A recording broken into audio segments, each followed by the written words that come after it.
We've all been there, right? That moment you make a mistake Uh, and this immediate automatic voice pops into your oh, head. yeah, the instant verdict. Exactly. And it says, I'm so stupid, or, I always fail at this. It happens so often it almost feels harmless. Just a passing thought. But what if it's not harmless? That's what our source material today, the liberated brain, mindset, motivation, and method, really digs into. It suggests that phrase isn't just a thought. It's a kind of unconscious control code. A control code. I like Yeah, it. So it's like the master key to this prison we've built for ourselves. precisely. And so this deep dive, it's really for anyone listening who feels like they're carrying that label, that feeling of being broken or just not enough, and wants a real actionable way out. So our mission today is to go way beyond just, think positive. We want to extract the principles for what the source calls true personal kaifeng. Which is really powerful concept from Vietnamese philosophy. It means liberation or maybe even illumination. Right. And we're going to break down the three essential tiers you need to really overwrite that negative code. We want you to walk away with knowledge you can actually use. And the material is built around this incredible conversation between a teacher and a student. It highlights how these internal phrases, like the common Vietnamese self-criticism, "Minh yêu lắm," Which means, I'm very stupid. yes, or "Chắc na mình có vấn," surely my brain has a problem. It shows how these aren't just common sayings. They are, in a very real sense, predictive engines for your entire life. So we're looking for how to change that core narrative. And not just slowly, but quickly and for good. That's the goal. Okay, so let's start with that central pain point. The student in the story, he confesses to carrying this voice around since he was a kid. He basically says that anytime he stumbles, his first thought is, well, of course, it's because I'm just lacking. He feels like he's living the life of this boy in a story, the boy who was labeled as having a broken brain. And the teacher responds with this thought experiment that's actually pretty chilling when you think about it. It is. The teacher says, imagine a 5-year-old child. And every single day for 10, maybe 20 years, a trusted authority figure, a parent, a teacher looks him in the eye and says, you are broken. Or, your mind has problems. You're slow. Exactly. What happens to that child? The outcome is. Yeah. It's guaranteed, isn't it? The kid grows up completely believing it. They start avoiding any risk, any situation that might prove it right.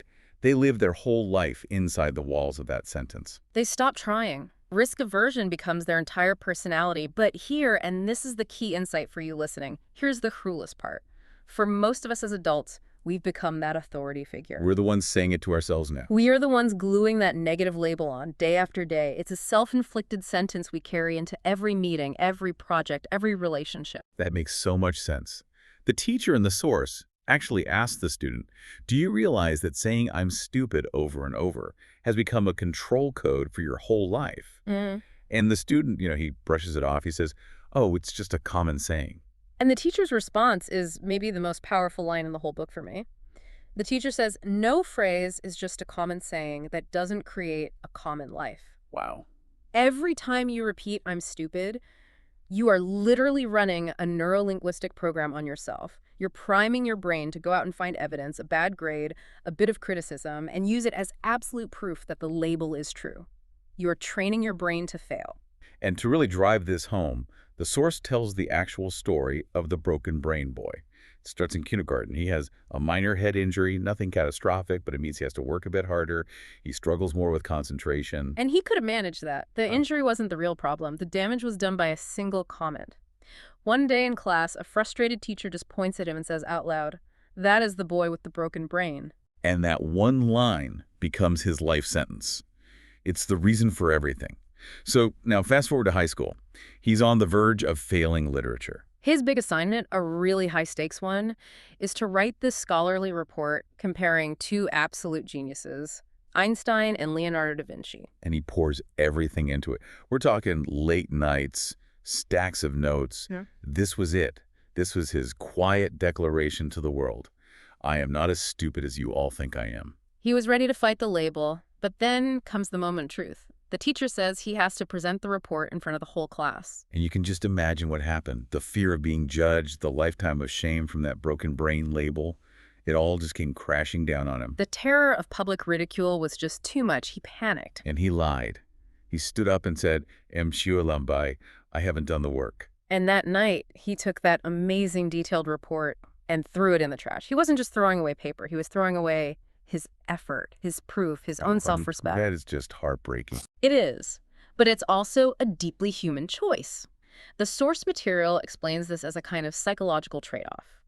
For many of us, it is far less painful to accept the label of, I didn't try hard enough, the shame of laziness, than it is to face the possibility of, I am not good enough. The vulnerability of failure. Exactly. By lying, he protected himself from that public judgment. He took on the shame of being lazy to keep the deeper, more painful label of being broken hidden away. That choice. To pick shame over vulnerability. I think we can all relate to that. But the story doesn't end there, does it? There's a pivot. A huge pivot. He's in college, struggling, thinking about dropping out, and he meets a mentor, his friend's father, who asked him to do something he's never done before. He says, write down what you truly want to become. He had only ever thought about what he wasn't. This is the first time anyone invited him to imagine a possibility. And the uncle reads his list of dreams and says something just brilliant. He says, you are very close to these things already. The distance isn't out there, it's only here. And he points to the boy's temples. It's all in how you use your brain. And that was it. That was the shift from a fixed conclusion to an open question. He stopped asking, is my brain broken? And he started asking a totally new question. How can I learn differently? How can I get the most out of the brain I actually have? And the final piece of the puzzle comes from, of all places, a coffee cup. He'd been studying so hard he actually made himself sick. And in the hospital, he sees a cup with that classic Einstein quote on it. We cannot solve our problems with the same thinking we used when we created them. That quote just crystallized everything for him. Yeah. The old thinking was, my mind is flawed. That's what created the problem. And the new thinking, the new question, how can I learn in a way that suits my brain? That was the solution. It's the journey from being a victim of your story to becoming a student of yourself. Okay, so if the VIX label is the prison, we need a new way of thinking to get out. How does the source translate this into a framework we can actually use? The teacher says true liberation, this Kaifan, is more than just positive thinking. Exactly, because that old fixed thinking is a system. Yep. It operates on 3 distinct tiers.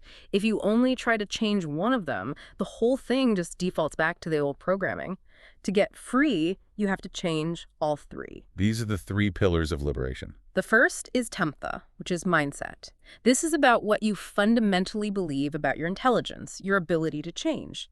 If you have a fixed mindset, if you believe your talents are just static traits, then every single failure is just more proof that you're right. This sounds a lot like Carol Dweck's research. It aligns perfectly. A growth mindset, the core belief that you can cultivate intelligence through effort, that is the single greatest predictor of success. It's not about being smart now, it's about believing you can get smarter. That's a critical distinction. Yeah. But I have to ask, what about for our listeners who might have an actual clinical diagnosis, something like ADHD or dyslexia? Is the source just saying they can think their way out of a physiological condition? That is an essential question. And no, absolutely not. The source is very clear. You can't just think your way out of a physiological reality, but you can fundamentally change your relationship to it. And that's where the next 2 tiers come in. Okay. The second tier is look, or motivation. This is your why. Think about the boy. His first motivation was all about fear. It was about proving he wasn't stupid. And that's a fragile kind of energy, isn't it? The second you fail, it just collapses. Precisely. Real, durable energy comes from a deeper place. When your motivation is about saving your own life, or contributing to your family, or serving your community, that deep sense of meaning is a sustainable fuel source that external validation can never provide. And the third tier, Fong-Fop, or methods. Yeah. This is the how. This is where you address the physiological reality. Exactly. The boy realized his problem wasn't not trying hard enough, it was learning the wrong way for his brain. If you have ADHD, the method isn't to just force yourself to concentrate harder. The method is to find tools, visual systems, timers, body doubling that work with your neurotype, not against it. So it's the combination. When you change your belief about your potential, your deep reason for doing it, and your specific techniques, that's when you get real liberation. That's it. And this leads right into the 4-layer AIWI framework the teacher introduces to really anchor this change. AIWI. Okay, so the A is for awareness. This is that first step of just recognizing the lie, seeing that the thought, I'm too stupid, isn't a fact. It's a self-suggestion, a curse. that you've just been repeating on autopilot. Then comes insight. This is the big one. It's realizing the problem is entirely in the story you tell, not in who you are. A different story means a different life. You stop saying, I am a failure, and you start saying, I experienced a failure, and this is what I can learn from it. The third layer is wisdom. This is about asking the right questions. You shift from that fixed dead-end question, why can't I get this, to a growth question like, okay, how can I make just 1% of progress today? Or what's a different way to look at this? And finally, the second illumination. This is where you free yourself, and by doing that, you become a light for other people.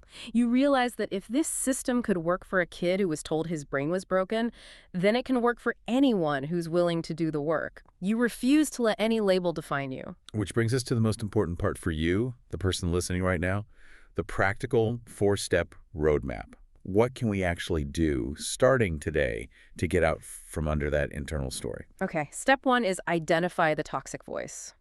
Or Nundin. It's a simple 3-day exercise. Get a notebook, and for 3 days, just write down every single time you catch yourself thinking or saying, I'm so stupid, or I knew I couldn't do it. And this isn't for self-blame. It's just for pattern recognition. Exactly. It's an audit. You need to see the data, to see the mechanism at work, before you can start to dismantle it. Okay, so once we have that awareness, step 2 is change the question, or wiakahai. So instead of letting your brain jump to that conclusion, I'm stupid, you have to interrupt it with an inquiry. Right. If you're struggling with a concept, you replace the conclusion with a question.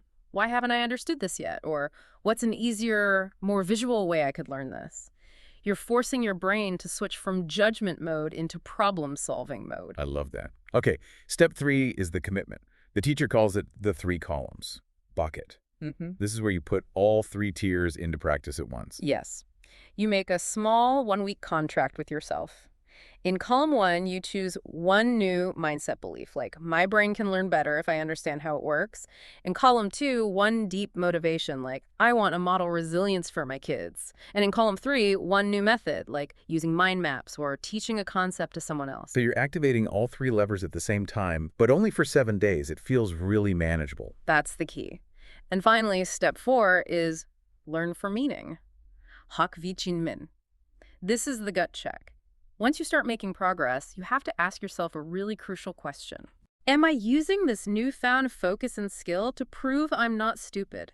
Or am I using it to live a more meaningful, engaged, and free life? Because if it's about proving something, you'll just burn out. You will always burn out. The energy has to come from deep personal meaning. That's what makes it sustainable. That's what makes it expansive. So to bring it all back around as we close out this deep dive, that negative story, that broken brain narrative you might have been repeating for years, it is not a life sentence. It is only a draft, a rough draft. And you, the person who wrote it, are the only one holding the pen. You can start rewriting it today. The story of that boy is the proof.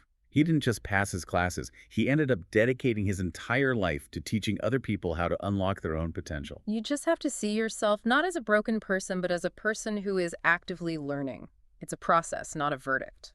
And that leads us to the final provocative thought the teacher leaves us with. A question for you to really sit with today. The question is this. If I no longer believe that I was broken, what one small choice would I make differently today? Don't try to rewrite the entire book at once. Just focus on that one tiny choice. Maybe it's a different self-statement after you make a mistake. Maybe it's trying a new approach to an old problem. That one small choice is the first brick. It's how you start building an inner world where your brain is a liberated partner, not a condemned victim. Until the next deep dive, keep questioning your own story.